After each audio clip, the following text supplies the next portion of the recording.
Vadodara live 24/7 માં આપનું સ્વાગત છે। નગર પ્રાથમિક શિક્ષણ સમિતિ સંચાલિત છીપવાડ ખાતે નર્મદા ખુશાલચંદ પ્રાથમિક શાળા ખાતે વડોદરા શહેર પોલીસ કમિશનર નરસિંહા કોમરના અધ્યક્ષસ્થાને શાળા પ્રવેશ ઉત્સવ કાર્યક્રમ યોજાયો। આ પ્રવેશ ઉત્સવની શરૂઆત દીપ પ્રગટ્યાથી કરવામાં આવી। વિસ્તારના નગર સેવક પવન હેમનાનીના વિશ્વ હિન્દુ પરિષદના અગ્રણી સામાજિક કાર્યકર તેમજ શાળાના આચાર્યની ઉપસ્થિતિમાં બાળકોને પ્રવેશ આપવામાં આવ્યો। નવા પ્રવેશને લઈ રહેલા બાળકોને ગણવેશ શિક્ષણ કીટ આપીને પ્રવેશ આપવામાં આવ્યો। આ પ્રવેશ ઉત્સવમાં મોટી સંખ્યામાં વિદ્યાર્થીઓ વાલીઓ ઉપસ્થિત રહ્યા હતા। પોલીસ કમિશનર નરસિંહા કોમર દ્વારા નવા પ્રવેશી રહેલા બાળકોને શિક્ષણમાં ખૂબ આગળ વધે, ભારત દેશનું ભવિષ્ય ઉજ્જવળ બને, માતા પિતાનું નામ રોશન કરે તેવા આશીર્વાદ સાથે બાળકોને શુભેચ્છાઓ આપી હતી। શાળા પ્રવેશોત્સવના ભાગરૂપે જે સ્કૂલમાં આજે કાર્યક્રમ યોજી રહ્યો છે, ખૂબ મોટી સંખ્યામાં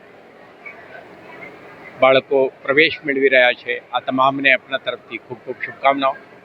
અને જે સંખ્યામાં વાલીઓ, શિક્ષકો, વહીવટ સાથે જોડાયેલા અધિકારીઓ, તમામ સ્ટેકહોલ્ડરો પાર્ટિસિપેટ કરીને આ કાર્યક્રમને સફળ કરવા માટે પ્રયાસ કરી રહ્યા છે, તો મને વિશ્વાસ છે જે બાળકો આજે સ્કૂલમાં પ્રવેશ મેળવી રહ્યા છે એમના શૈક્ષણિક કાર્યકરથી અને એમને એક જવાબદાર નાગરિક બનાવવાની દિશામાં આખા એમના જીવન યાત્રા સફળ બને તે માટે શિક્ષકો, વાલીઓ અને આખા સમુદાયના લોકો પ્રયાસ કરે તો સફળતા મળશે। ગુજરાત સરકારના ઇનિશિયેટિવ માત્ર એક દિવસનો પ્રવેશોત્સવ ના બને, આ સાથે જોડાયેલા તમામ અધિકારીઓ અને સ્ટેકહોલ્ડરો ઉત્સાહથી પ્રયાસો કરીએ, સરકારના હેતુ સિદ્ધિ મળશે અને સાથે સાથે આપણા બાળકોના ભવિષ્ય સુંદર બનશે।